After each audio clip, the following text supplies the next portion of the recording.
Hi everyone. Yeah, I'm out in the middle of the woods because tonight we're going to be looking at a fantastic slasher movie from 1982, which has just recently been released by Arrow Blu Ray. By Arrow on Blu Ray. And this film is, of course, Madman, which is an misunderstood film. A lot of people aren't really into it, but I think it's great. And so tonight, join me as we get lost in the woods, being chased by a homicidal farmer in the film Madman from 1982. You must not say his name above a whisper, for he can be anywhere, anytime. And if he hears you say his name, he will come. And when he finds you, there is no escape. There is no place on earth you can hide. Madman from JF Pictures, rated R.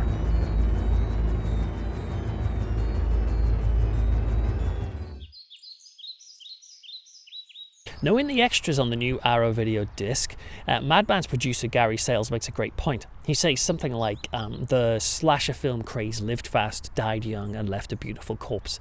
It's a perfect way of describing a subgenre of horror that became so rampant in a short period of time, then died away, and yet it still remains very much loved and imitated decades later.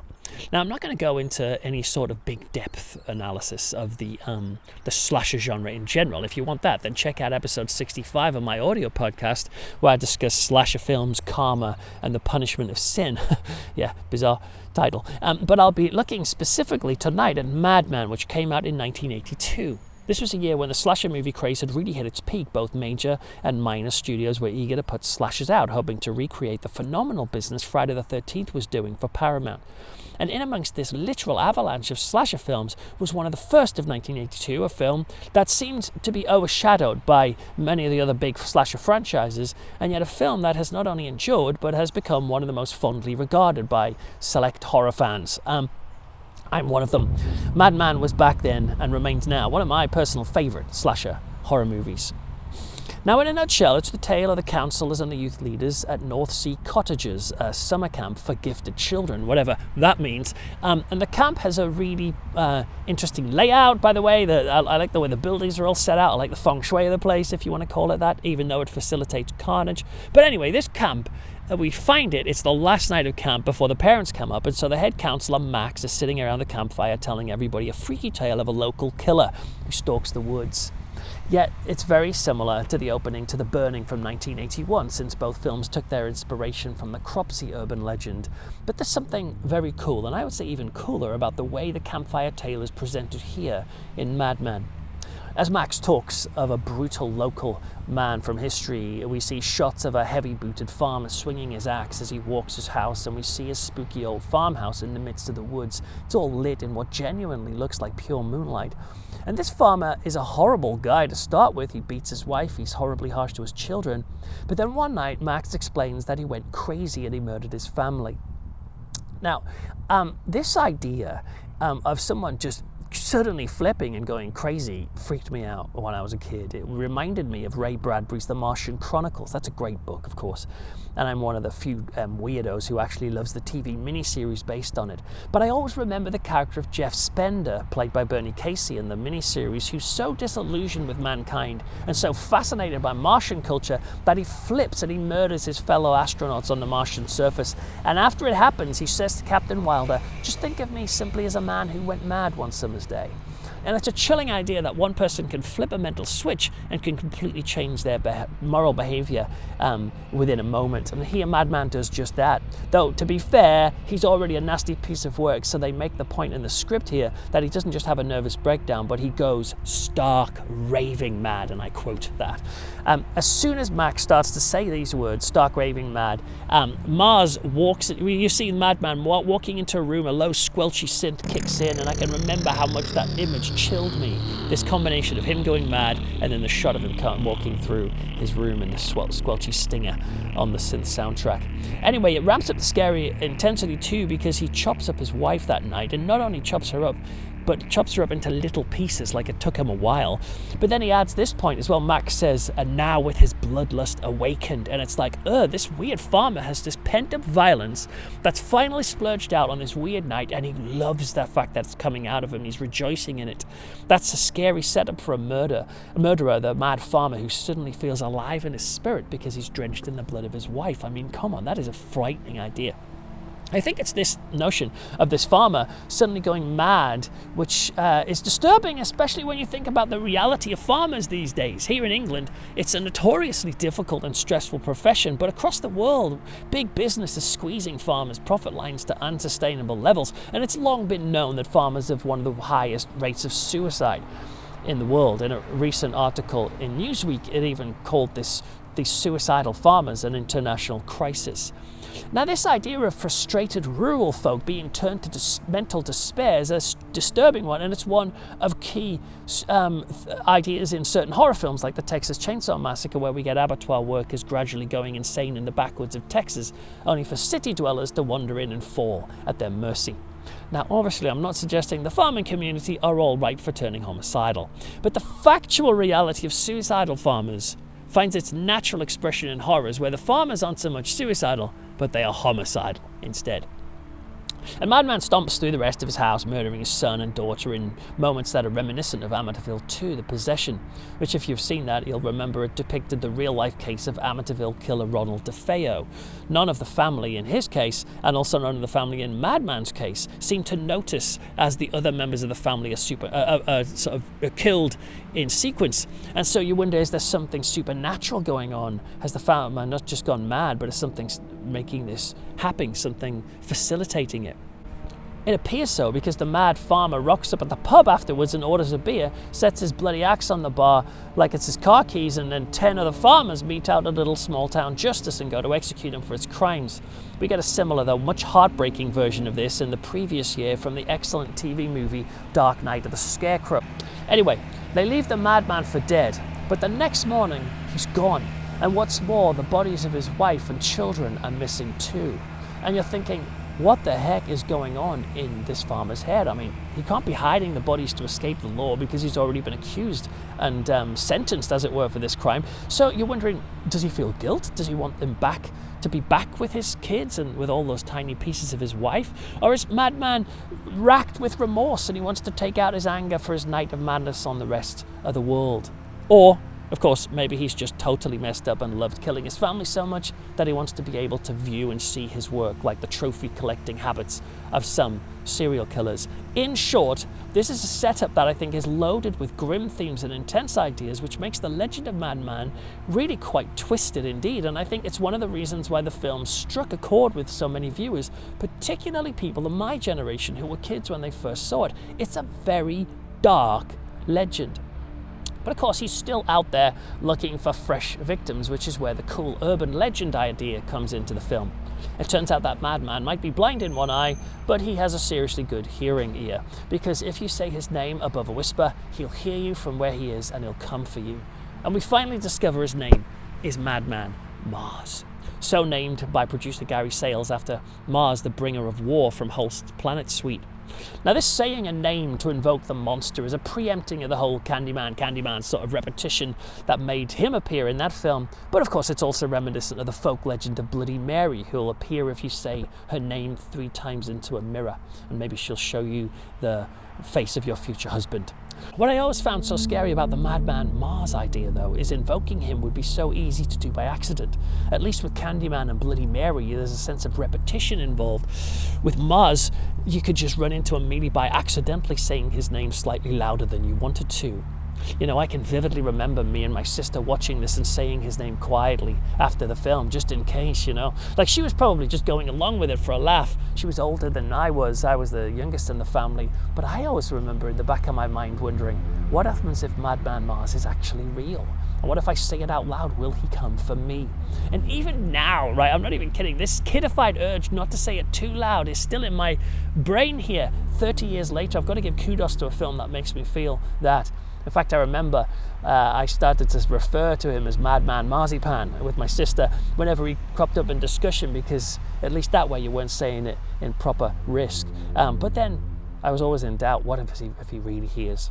Well, look, it's 30 years later. I'm a grown-up now. I think I can get away with doing it. So here we go. Madman! Madman Mars! Maybe I shouldn't have done that. Anyway, once this legend has been delivered, then of course someone decides to test it out, and so we get wise guy Richie, who starts shouting Madman Mars really loud like I've just done, and even throws a rock into the woods, which somehow smashes through the window of Mars's house. Now, whether this is some weird supernatural space bending going on, or the house is literally right there, it isn't really clear. Or maybe Richie has just got an amazing pitching arm. Either way, the name is said aloud and the rock cracks through the window, and then boom, cue the slasher squelchy bass notes. Madman Mars has been duly summoned. But it's worth pointing out that it's not all Richie's fault. You see, during this whole scene, the storyteller Max himself quite openly says the name above a whisper. He even shouts it out when he tries to placate Madman Mars, and then, in an interesting moment, which ties into a theory that I'll share at the end of this, he says to this group of campers, "Be careful in the woods tonight." Why? Because, and they all say, "Madman Mars will get you." So they all say it out loud. So effectively, in that moment, according to the film's logic, they have all sealed their fates. Mars is coming now for every one of them, or at least the senior campers. Which is essentially what the film is. It's the senior councillors getting gradually picked off by this mad farmer invoked by this legend. Now, there are many people who say that the film sucks. I read a review of it the other day that said that it was utter dross. Others call it boring and predictable. It's been called unremarkable by the website AllMovie. They say only genre completists with completely undiscriminating tastes are likely to be frightened or entertained. I mean, sheesh. One of the reasons for this dislike for Madman is the fact, in one sense, it really does seem blatantly ripped off from Friday the 13th. Lots of slasher movies had already tried to emulate the vibe and setting of that film by setting the mayhem in a summer camp. So when Madman came along, I guess at first it really did just seem like a photocopy of all that came before. Indeed, there's even a scene where Betsy, played by Dawn of the Dead's Galen Ross, she's in a room where in the background we see Madman Mars shimmer out of the shadows over her shoulder, very much like the iconic scene in John Carpenter's Halloween. Yet to me, all of these blatant nods to other films never really feel, at least to me, cheap or derivative. I mean, maybe some people might think that, but I'm quite happy to take them on their own merits.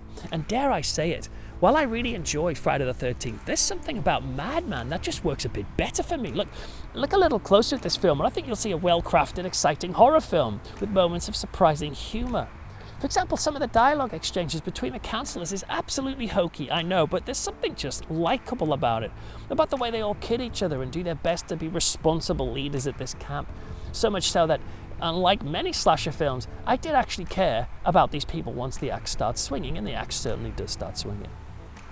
Not least the character of TP, who's a bit of a horror icon himself, at least in the cult slasher world. He's played by Tony Nunziata, who I'll talk about more at the end. But he looks here a little bit like the Christian evangelist J. John. Anyway, Tony really shines in this role and just stands out as a key element to the film's strength. He looks like a cocky, sort of slick Italian crooner who's a bit of a ladies' man. He's like a sort of slasher movie Fonzie. And he's also a bit of a modern guy as well. In one scene, he's just had an argument with his girlfriend Betsy, and he does a sort of public apology to everyone in a very new age, own your pain and share it sort of way, which was popular at the time, at least at the end of the 70s and early 80s. He's just a cool character who everyone looks up to, and you feel that, and he's got a great screen presence. He's also a key factor in the funniest scene in the film, where TP and Betsy get it on in the hot tub. Now, I remember being really embarrassed and awkward about this scene when I was watching it when I was younger. But watching it now, it's just so funny. I mean, they just sort of swim around this hot tub, gazing at each other and smiling inanely. And usually in genre pictures, if anyone's going to get naked, you're going to get the actress or a body double of the actress, taking her top off or something. But in another unconventional move in this film, you get something else instead. You get a gratuitous shot of TP's outie belly button and then a lingering image of his hairy ass as he climbs into the tub. All the while, Tony Nunziata's crooning some love ballad over the soundtrack. The build-up to this sex scene is hilarious, and it's kind of innocent and sweet too. But not only are the characters likeable and fun, but the film, I think, also manages to do something that's not always present in slasher films, and that's to be quite eerie. I mean, yes, it's got the gore and the violence as you'd expect from the genre, and some of the kills in this are classic. The car bonnet death was kind of etched onto my terrified kid consciousness, but it also features one of the most realistically acted hanging scenes I think I've seen, largely because the actor in question, I won't tell you who to avoid spoilers, but that actor apparently let himself choke in real life, and it certainly works. The guy looks like he's going to die in any second. It's very effective and dangerous looking too. So yeah, there's the skull-cracking, neck-splitting gore of early slashers you would expect to see, but there's also a sense of creepiness too. Many fans often say one of the most spooky moments of the film is where we first get a glimpse of Madman in the present day. Straight after the campfire tale, Richie, remember he's the one who shoots his mouth off challenging the legendary Madman Mars to show himself, and straight after that, Richie sees Madman up in the trees, and it's a silhouette against the blue of the night sky, and at first you can't tell if it's branches or a person, but there's wisps of grey hair blowing in the breeze, and it's a crucial image for the film, and cements this sense of creepiness as well as violence and shock. I mean, can you imagine seeing that at night, walking in the woods? By moonlight, you saw a mad farmer standing up in a tree, watching you. I mean, jeez, that's scary. Now, not only is this spooky, lasting image like this one, but there's lots more, I think. There's the shot that made the poster of Madman's silhouette stomping into camera, holding his axe, as well as the axe-swinging walks from the campfire tale I mentioned earlier. I actually think the cinematography in this is really quite decent. Oh, and there's also a brilliant shot of Madman holding up one of his victims aloft with his bare hands. You know, you think, crikey, this guy is strong. And the filmmakers rammed the point of his strength home with repeated shots of Madman putting out candles with his bare palm like a badass. And Mars also is the only one in the story who can manage to pull an Excalibur-style axe out of the tree trunk it's been embedded in. So all these little touches are quite cool. As well as eeriness, there's also a good sense of pace and suspense too. There's a scene towards the end of the film, for example, when one of the counselors is rushing away from Madman, although she smiles a lot for some reason. She's got a funny smile on her face all the time. Anyway, she has to hide in a fridge while he's stomping around outside, and it's genuinely a tense moment. The late director, Joe Giannone, is that how you say it? Anyway, he pitches it perfectly, in my opinion. This scene's also one of the examples of how the film is quite generous with its focus. You could argue that Galen Ross is the heroine of the film, but the film doesn't always follow her constantly. Instead, we find that the action shifts from one group to another so that the characters get a decent amount of time to not only be introduced, but also to be tracked down and dispatched in various imaginative set pieces. It's a sort of ensemble feel that I thought anyway. It's also worth flagging up how the film ends. It's a different sort of ending, a quite novel ending for a slasher film. I'm not going to say how it differs from the formula, but it does, and is all the more refreshing for it.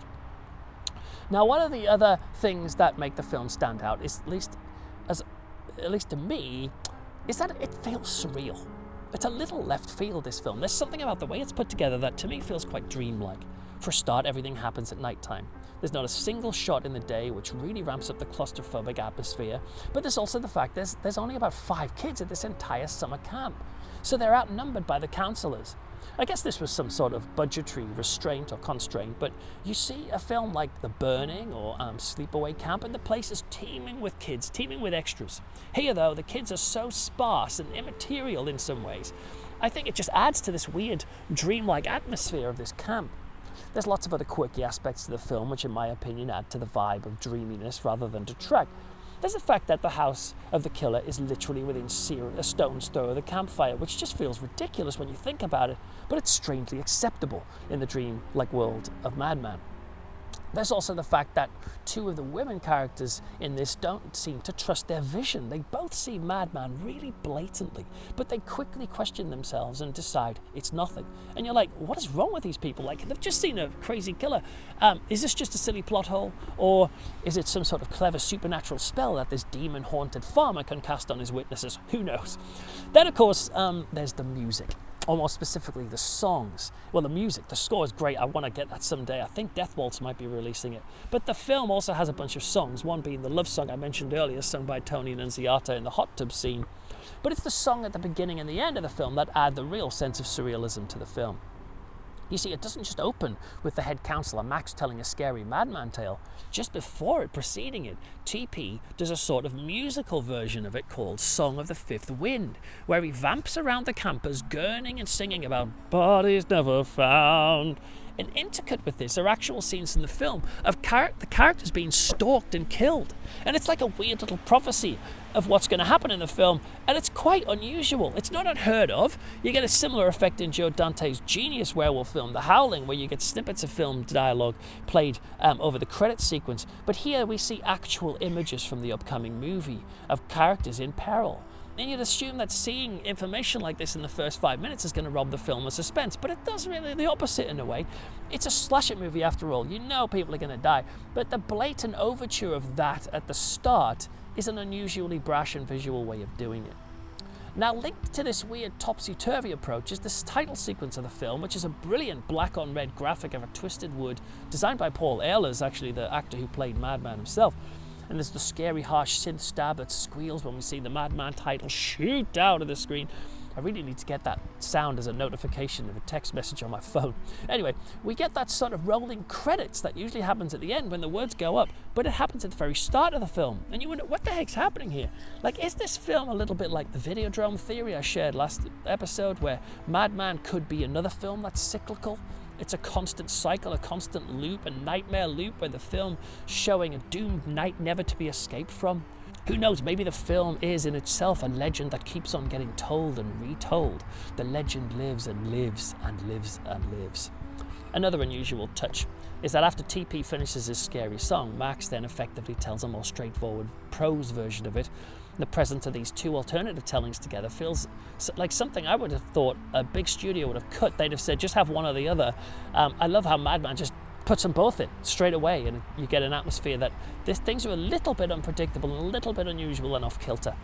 When the ending does finally come, we get the truly iconic song, where it turns out that the film has an actual theme song. Just as the credits start rolling, you hear this odd clomping synth while the vocals sing, "Beware, beware of him, beware the Madman Mars." And there's some people who would just roll their eyes at this bit and think, oh my word, this is ridiculous, it's got a song.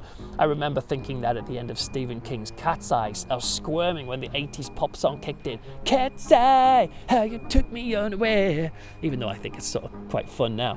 But for me, the folksy synth mashup of Madman's song just puts the film in more of a dreamlike state, and just think, wow, I love this film. The song itself certainly lives on. Just check out the amount of cover versions out there, including one by yours truly. Do check that out too. Now, who is Madman Mars? Well, I have a theory about that. I'm not sure if this theory's been on the commentaries or is already out there already. Maybe it is, because it seems a bit obvious to me, but maybe it's not. But just a thought I had while I was watching this. Is Max, the senior counselor who tells the tale, is he Madman Mars? Now, bear with me a second. I mean, you never see him in the same shot. And he tells his tale at the start, almost willing the kids to shout out the name and get the homicidal ball rolling.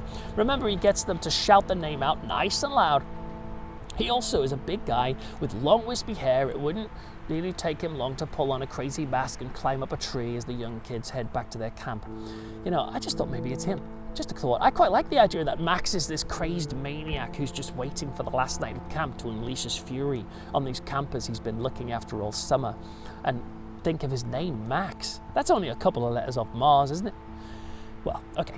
Besides, even if Max isn't Madman Mars, there's still something questionable about Max's sanity. He tells these kids an uber-violent horror story at the start of this, which Betsy is disgusted with and calls him out for. But afterwards, after he tells this horror tale of a mad farmer axing his family, he literally says to them all, "I hope you enjoyed my little story. It's my way of saying goodbye, and good luck to you children." And you think, wow, how does this guy tell his wife he loves her by showing her a car crash or something? He's really intense. Anyway, hopefully by now I've pointed out enough left field approaches to the film to show you that I think it's unfair and way too hasty to write Madman off as a pure generic rip-off. The slasher wave of the early 80s may well have been huge, but while this gets drowned out for many viewers, it's a key slasher title for me. I think it's both refreshing and intriguing, it's scary, it's got an interesting main villain, and while it's obviously lost on some people who think it's moronic, there are legions of horror fans, myself included, who see something special in the way it's put together.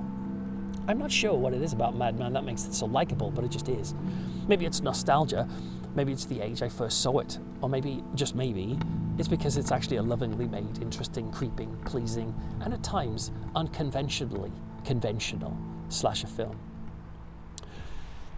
So how's Madman fared on this new Blu Ray from Arrow? Well, the picture quality wise, it's a new 4K transfer that might lack the crisp resolution of their recent video-driven release, for example, but for a low-budget film set totally at night, the results are actually really good.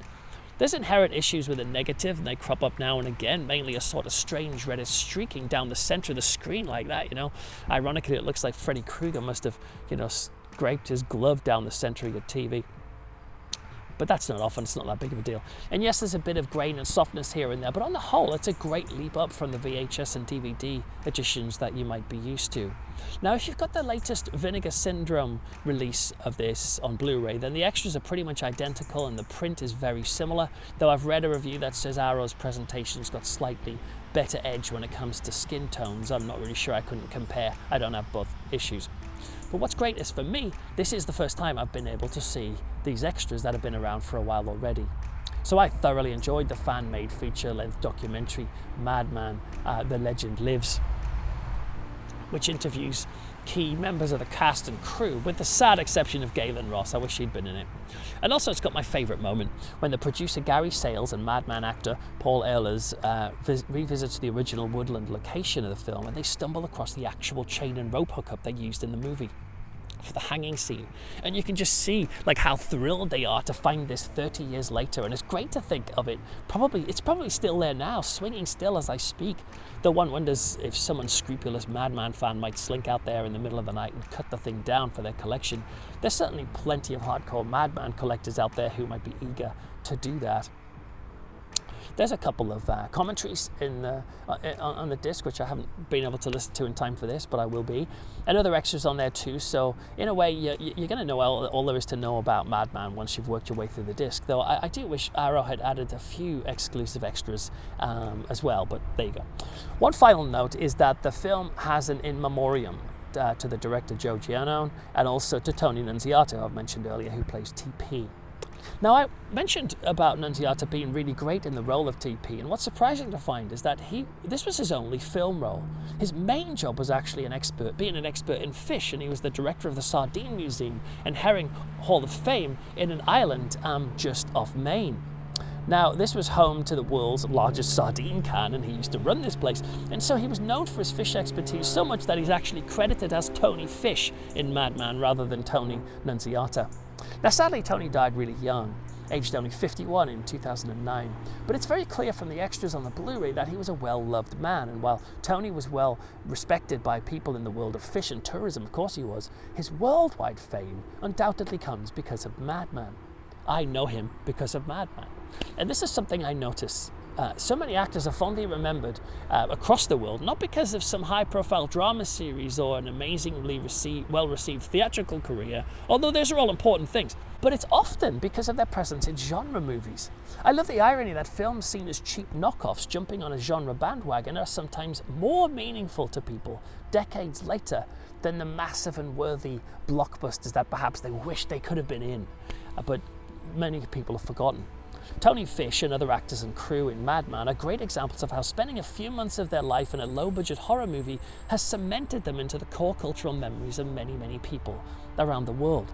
Now, I appreciate this might sound a bit weird, but part of my faith as a Christian is that God calls me to respect and appreciate other people, particularly those people who are outside my own circle, as it were, who are different from me, or I don't know very well. And one of the things about horror which touches me is that I see this happening all the time. Horror fans show a cool sense of respect and support to people who are in their seminal horror films. These people might be older, even elderly these days, not do any more horror stuff, but there's something about these people who are constantly and always will be cool. There's this sense of respect and interest from the fans of horror, which I think is really cool, really meaningful. I like it. It draws unlikely people into community, which, speaking as a Christian, can only be a good thing, even if the connecting tissue is a tale of a homicidal farmer who chops his family up. That's okay, because we know it's fictional, and we know that at the end of the day, horror is about people. People making films and people watching films. People who are ordinary and straightforward in so many different ways, but just find themselves drawn into the world of scary make-believe, and for whatever reason they make connections because of it. Madman's a great example of a bunch of likable people getting together to make a film that might have had some really harsh critics, But the fans of the film want to make it clear, I think, to the makers that what they came up with wasn't dross to some, but actually was a very meaningful experience, and the power of that legend, the Madman Mars legend, does indeed live on. Well, that's it for the Flicks the Church Forgot this time. Please do subscribe for more videos and check out the website for a whole bunch of audio podcasts. And do follow me on Twitter at Rev Peter Laws or get in touch. But until next time, do not say his name above a whisper. And mind you, I did and nothing really happened. What was that? If you're in the woods tonight, just remember, don't forget the Flicks the Church Forgot.